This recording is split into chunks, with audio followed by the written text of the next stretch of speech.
Venez chez moi, j'ai des bouquins formidables. D'accord, je m'habille, je reviens tout de suite. Je vais vous raconter une histoire pas banale. J'allais vous le demander. C'est un bon livre. Très mauvais, quelle importance. Madame, le droit de navigation sur le Yangtze-Kiang vous est formellement reconnu par la Convention du 3 août 1885. Contesteriez-vous la chose? Modeste, donc vraiment intelligent. Et maintenant, on va retrouver Bobonne, les mots croisés et la radio. Bande de fignons! Il était une fois Romain Gary face au droit, le silence comme position morale. La bombe, Émile Ajar.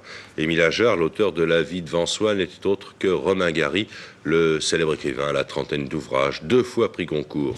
Recevoir 2 fois le prix Goncourt pour un auteur, c'est impossible. Le règlement l'interdit. C'est pourtant ce qui est arrivé à Romain Gary, grâce à la plus grande et à la plus belle mystification de l'histoire de l'édition française. Ajar, qui est Voilà, qui est Ajar? Son premier prix Goncourt, Romain Gary le reçoit en 1956 pour Les Racines du ciel. Mais Romain Gary étouffe dans son image d'écrivain établi. La célébrité lui pèse. La liberté de l'anonymat lui manque. En 1974, il décide de signer son nouveau livre Gros câlin d'un pseudonyme, Émile Ajar. Romain Gary, c'est d'abord une trajectoire littéraire hors norme. 2 fois prix Goncourt, ce qui déjà est une transgression de la règle. Une œuvre éclatée, multiforme, traversée de masques, de ruptures, de métamorphoses. Gary écrit des romans de guerre, des romans politiques, des récits autobiographiques, des fables burlesques, des tragédies, des livres sous pseudonyme. Son style est immédiatement reconnaissable, lyrique sans être solennel, ironique sans être cynique, profondément moral sans jamais être moralisateur. Ce qui le fascine, ce n'est pas la loi, c'est l'homme face à ce qui prétend le régir. Ses obsessions sont constantes, la dignité humaine, l'humiliation, la survie morale, la honte collective, l'identité instable, le refus de toute assignation définitive. Le droit, chez Gary, n'est jamais ignoré.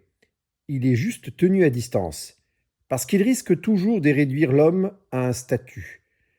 Romain Gary est donc un paradoxe vivant.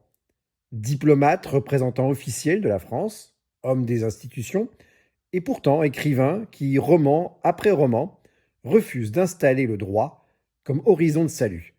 Ce n'est pas un oubli, c'est une stratégie. Gary écrit toujours avant, après ou à côté du droit. Là où il ne juge pas encore, là où il ne répare plus, là où il risquerait surtout de réduire l'humain à un cas. Passons maintenant quelques-unes de ses œuvres les plus emblématiques en revue, une rétrospective sans exhaustivité aucune. Prenons l'éducation européenne. Nous sommes en Pologne, pendant la guerre, une forêt, un froid qui mord, des hommes traqués, affamés, qui vivent cachés comme des bêtes. Ils sont résistants, mais surtout, ils sont vivants encore. Au milieu d'eux, il y a Janek, un adolescent qui n'apprend pas à l'école, il apprend à survivre, à avoir faim sans mourir, à aimer sans avenir, à penser dans un monde où penser est déjà un danger. Autour de lui, tout est réglé, organisé, normé. L'occupation nazie n'est pas le chaos. C'est un ordre légal, méthodique, administratif, implacable. Les rafles sont légales. Les exécutions sont légales. La terreur est légale. Et pourtant, ou justement pour cela, personne dans ce roman ne parle de droit. Personne ne se demande si ce qu'il fait est légal ou illégal. Personne ne raisonne en termes de qualification, de responsabilité, de sanctions futures. Parce que le droit, ici, a changé de camp. Il n'est plus ce qui protège, il est ce qui traque. Il est ce qui autorise la mort. Tout dans Éducation européenne pourrait être raconté comme un futur dossier judiciaire. Une occupation illégale, un terrorisme d'État, la résistance armée, des exécutions sommaires. Mais Gary ne le fait pas. Il ne prépare aucun procès. Il ne promet aucune réparation. Il ne console pas le lecteur avec l'idée que plus tard, il y aura une justice qui sera rendue. Il écrit avant le tribunal, il écrit avant la victoire. Il écrit dans un présent sans garantie. La seule question qui compte n'est pas qui paiera, mais que devient-on quand la loi exige que l'on cesse d'être humain? Et la seule norme qui subsiste, fragile, vacillante, presque dérisoire, est une norme intérieure. Ne pas devenir ce que l'ennemi attend de vous. Ne pas haïr comme il est, ne pas tuer comme il ordonne, ne pas obéir quand l'obéissance est un crime. Dans Éducation européenne, Romain Gary fait un choix fondamental. Il refuse la consolation du droit futur, il refuse la justice différée. Il écrit là où le droit a failli et où il ne reste plus qu'une chose à sauver, la conscience humaine, seule, sans garantie, sans texte, sans juge. Passons maintenant aux racines du ciel. Là, il s'appelle Morel, ancien résistant, un homme qui a connu la guerre, la clandestinité, la désobéissance, et qui, après la victoire, refuse de rentrer dans le rang. Nous passons en Afrique, les éléphants sont massacrés, non pas par nécessité, mais par habitude, par profit, par indifférence. Alors Morel décide que tout cela doit cesser. Il n'a pas de programme, il n'a pas de mandat, il n'a pas de structure, il n'a même pas de stratégie claire.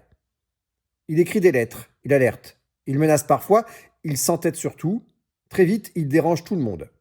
Les colons parce qu'il menace leurs intérêts, les autorités parce qu'il agit sans autorisation, les journalistes parce qu'il refuse le spectacle, les révolutionnaires eux-mêmes parce qu'il ne s'inscrit dans aucune ligne. Morel pourrait pourtant faire autrement. Il pourrait créer une association, plaider pour une loi, négocier une réglementation, attendre que la justice prenne une forme institutionnelle. Il refuse. Non par mépris du droit, mais parce qu'il sait que pendant que l'on discute, les éléphants meurent. Dans les racines du ciel, le droit est toujours en retard, toujours trop lent, toujours empêtré dans ses procédures, ses équilibres, ses prudences. Morel, lui, agit avant. Il n'est pas un héros au sens classique, il est excessif, parfois ridicule, souvent insupportable. Mais il est juste. Moralement juste, juridiquement marginal, politiquement ingérable. Et c'est précisément ce que Gary veut nous faire sentir. La justice ici ne naît pas d'un texte, elle naît d'un refus intérieur. Le refus d'accepter que tout soit légal, simplement parce que rien n'est encore interdit. La loi viendra peut-être un jour. Les conventions, les règlements, les protections. Mais pour Gary, la justice commence avant cela. Elle commence au moment exact où un homme décide que l'inacceptable ne peut plus attendre que l'on l'autorise à l'être.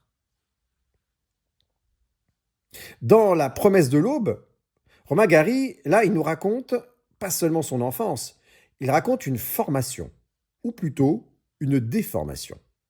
Au centre de tout, il y a une mère, excessive, drôle, épuisante, et surtout convaincue d'une chose. Son fils est destiné à une grandeur hors norme. Cette promesse, elle la répète, elle l'impose, elle la crie au monde. Et face à cette promesse absolue, tout le reste paraît soudain bien terne. L'école d'abord. Elle classe, elle trie, elle mesure, elle humilie parfois sous couvert d'égalité. Puis l'armée.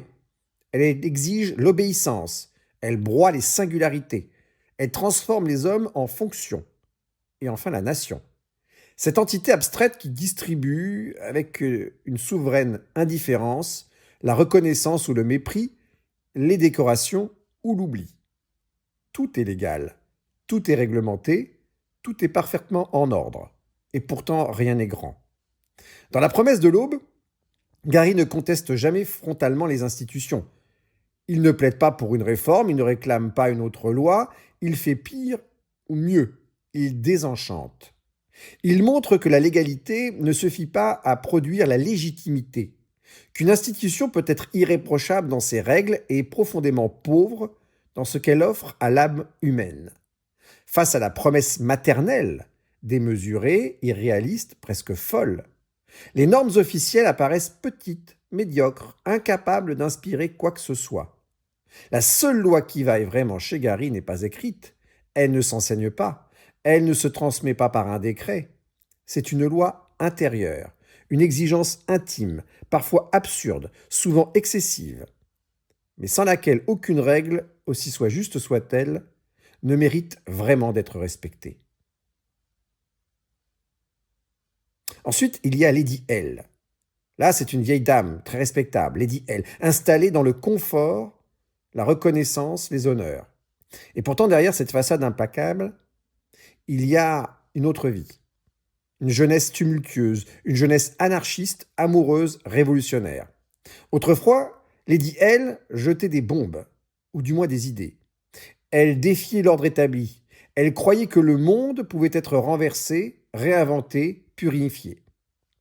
À cette époque, la loi était un ennemi, l'ordre public une provocation, la répression une preuve que l'on avait raison. Tout cela est encore là dans le roman, la police, les tribunaux, les interdictions, mais à distance, comme un décor jauni. Car ce que Gary raconte, ce n'est pas un combat politique, c'est une désillusion. Les idéaux se sont effrités, les certitudes ont vieilli, les grandes causes ont perdu leur éclat. Et la loi, elle est restée.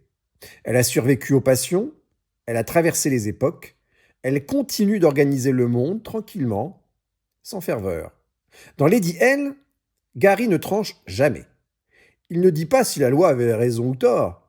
Il ne réhabilite ni l'ordre ni la révolte. Il ironise. Il montre que la loi, privée des idéaux qu'elle combat ou qu'elle protège, devient une simple mécanique, un cadre sans souffle. Ce qui traverse vraiment le temps, ce ne sont pas les règles, ce sont les élans, les désirs, les passions humaines. Le droit reste, mais il ne fait plus rêver personne, pour Gary, dans Lady L. Faisons un détour dans un immeuble décrépit de Belleville, au fond d'un escalier trop étroit où vit Madame Rosa, ancienne prostituée, juive, survivante d'Auschwitz. Nous sommes dans la vie devant soi, bien entendu. Elle garde des enfants que personne ne veut voir, des enfants de prostituées. Les enfants sans père, sans papier, sans statut. Parmi eux, il y a Momo. C'est lui qui raconte, avec ses mots à lui. Une langue maladroite, drôle, bouleversante. Une langue d'enfant qui ne connaît ni les lois ni les règlements, mais qui comprend très bien l'injustice. Autour d'eux, tout appelle le droit. L'aide sociale, qui devrait protéger. La protection de l'enfance, qui devrait surveiller. Le droit des étrangers, qui devrait accueillir. Le droit de la fin de vie, qui devrait garantir la dignité. Mais l'État est absent. Ou pire, il est menaçant. Il y a des contrôles, des peurs, des silences, des caves où l'on se cache pour mourir sans être vu. Dans la vie devant soi, le droit n'est pas brutal, il est loin. Et cette distance est déjà une violence. Gary aurait pu faire de ce roman un plaidoyer, une dénonciation, un réquisitoire contre l'abandon social. Il refuse. Il refuse le discours juridique, il refuse la compassion administrative, il refuse de transformer Madame Rosa et Momo en cas. À la place, il fait quelque chose de beaucoup plus dérangeant. Il montre que la dignité existe en marge de la loi, dans un appartement insalubre, dans une tendresse maladroite, dans un mensonge parfois nécessaire pour protéger l'autre. La justice ici ne passe pas par une institution, elle passe par une fidélité fragile, presque clandestine, à l'humanité de l'autre. Et c'est peut-être cela qui gêne le plus. Ce monde tient debout sans le droit. Non parce qu'il n'en aurait pas besoin. Non parce qu'il n'y en aurait pas besoin, mais parce qu'il n'y a pas accès. Dans Gros Câlin, le héros est statisticien. Il vit seul à Paris, il n'a rien de spectaculaire, il n'est ni violent, ni dangereux, ni même vraiment marginal. Il est simplement seul. Alors un jour, il achète un python, un serpent immense, lent, silencieux. Il l'appelle Gros Câlin et le soir, il l'enlace. Non par provocation, non par folie spectaculaire, mais parce que le corps du serpent, lourd et chaud, lui donne l'illusion d'une présence. Vu de l'extérieur, tout devient immédiatement inquiétant. On parlerait de troubles psychiques, l'infraction sanitaire, d'anomalies sociales à réguler. Les règles existent, les normes aussi, et elles sont prêtes à s'appliquer. Mais Gary refuse ce regard. Il ne médicalise pas, il ne juge pas, il n'explique pas. Il nous installe à l'intérieur de cet homme, dans sa solitude méthodique, presque raisonnable, et soudain tout change. Le python n'est plus une aberration, il devient un symptôme, non pas d'une folie individuelle, mais d'un monde où la solitude est si profonde qu'elle ne trouve plus de langage acceptable. La question que pose Roqualin n'est jamais « est-ce normal ? Est-ce légal ?» La question est « que fait le droit de cette solitude-là » Une solitude qui ne nuit à personne, qui ne transgresse que les habitudes, qui ne réclame rien d'autre qu'un peu de chaleur. Gary refuse toute qualification. Il ne transforme pas cet homme en cas, il lui donne une voix. Et ce faisant, il montre ce que le droit fait parfois trop vite. Il classe, il normalise, il corrige, là où la littérature, elle, écoute. Un jour, un chien apparaît, un grand chien blanc, trouvé presque par hasard. Il est beau, docile, affectueux. Nous sommes dans le roman Chien blanc, écrit aux États-Unis par Romain Gary, et très vite quelque chose cloche. Ce chien obéit, mais seulement jusqu'à un certain point, car lorsqu'il croise un noir, il attaque. On découvre alors ce qu'il est vraiment, un chien dressé pour haïr, un dressé méthodiquement, patiente création d'une violence transmise, répétée et récompensée. Nous sommes aux États-Unis, les lois ont changé, la ségrégation est officiellement terminée, les droits civiques ont été proclamés, sur le papier l'égalité existe, mais le chien, lui, n'a pas lu les lois.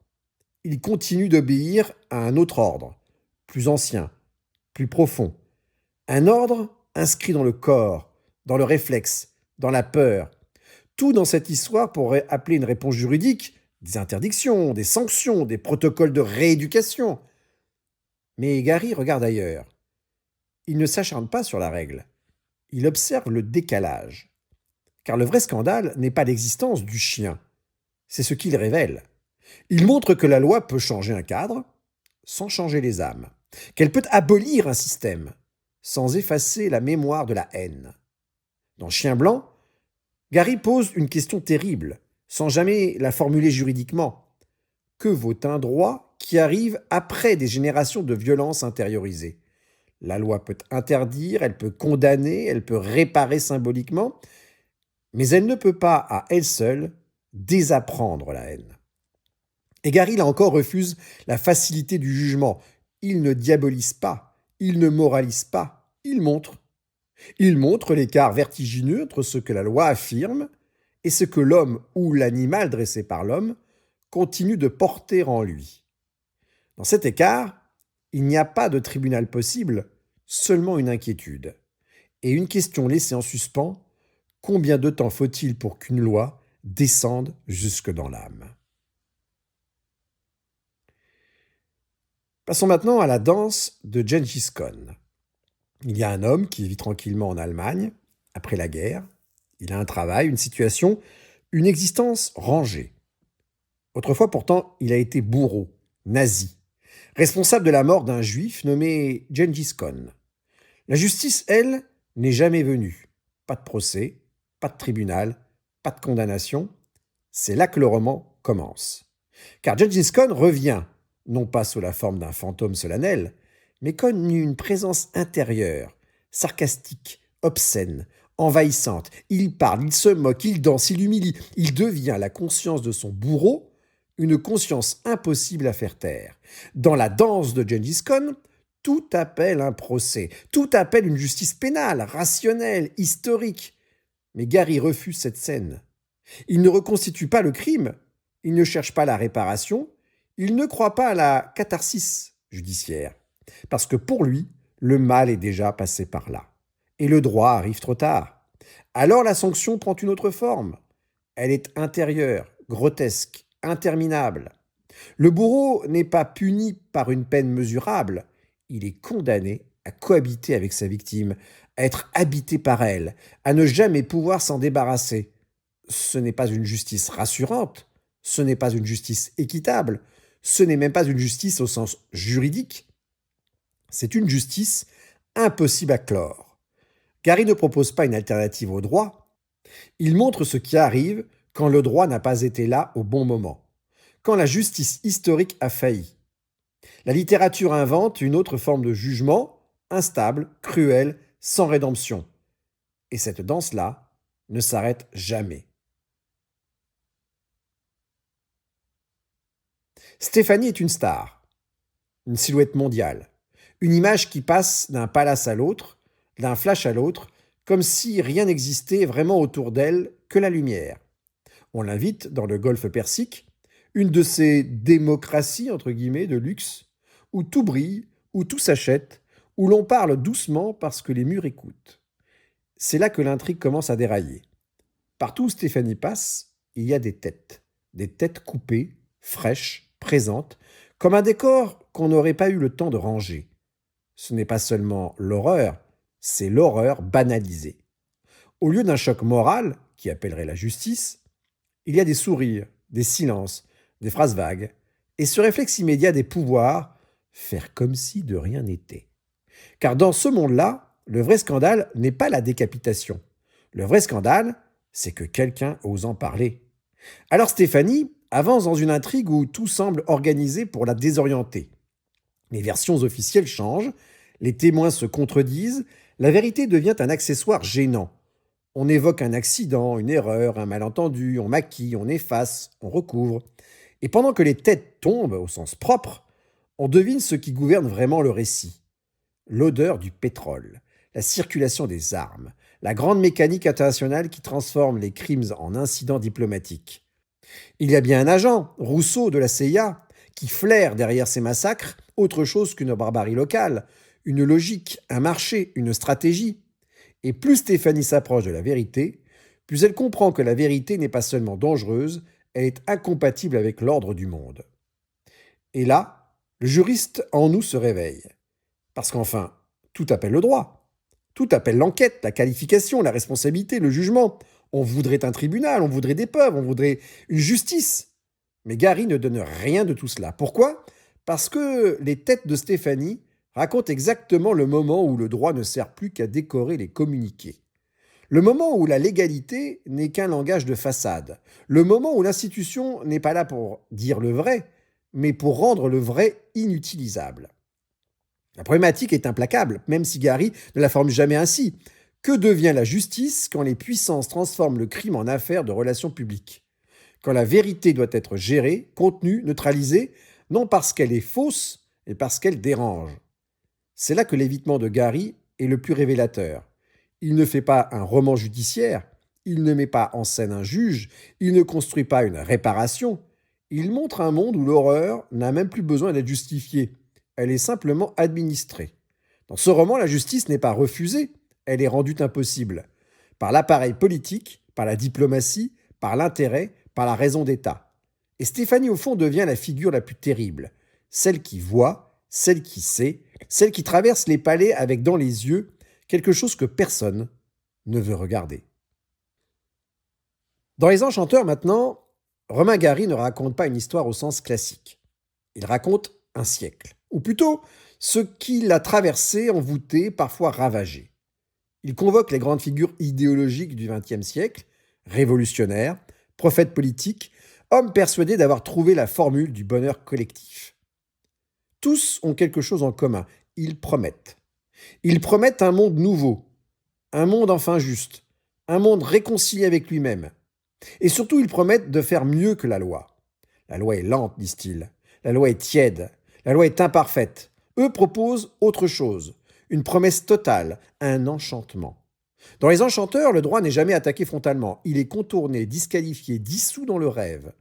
Pourquoi s'embarrasser de règles, de procédures, de garanties, quand on prétend détenir la vérité de l'histoire ?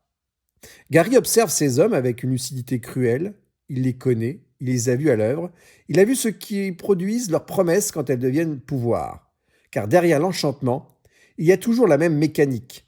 La suspension des règles au nom de l'urgence, le mépris des limites au nom du statut collectif, l'abolition de la loi au nom d'une justice prétendument supérieure.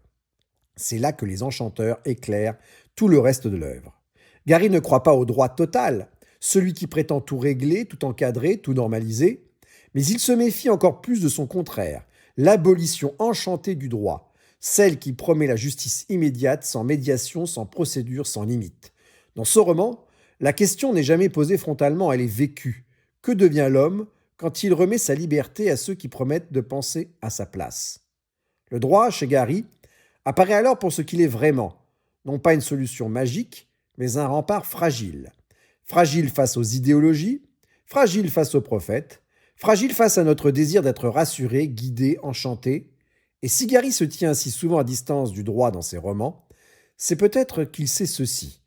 La justice commence quand on se méfie des promesses trop belles pour être encadré. D'abord Pseudo, ensuite Vie et mort d'Émile Ajar. Ici, Romain Gary ne raconte plus une histoire, il accomplit un geste. Il change de nom, il devient autre, ou plutôt ne plus être assignable. Voilà son souhait. Émile Ajar n'est pas seulement un pseudonyme littéraire, c'est une fuite organisée, une disparition méthodique. Aux yeux du droit, pourtant, tout est simple. Un homme a un nom, une identité, une responsabilité, une signature. Gary refuse cela. Il écrit sous un autre nom, il laisse un autre parler à sa place, il brouille les pistes, entretient le malentendu, accepte le soupçon, et surtout, il ne s'explique pas. Il ne plaide aucune cause, il n'évoque aucun droit à l'anonymat, il ne revendique aucune exception, il disparaît. Dans Pseudo, le narrateur est instable, nerveux, fragmenté, il parle trop, il se défend sans qu'on l'accuse, il vit dans un monde où l'identité est déjà une violence. Dans Vie et mort d'Émile Ajar, Gary revient trop tard pour dire la vérité, mais ce n'est pas une justification.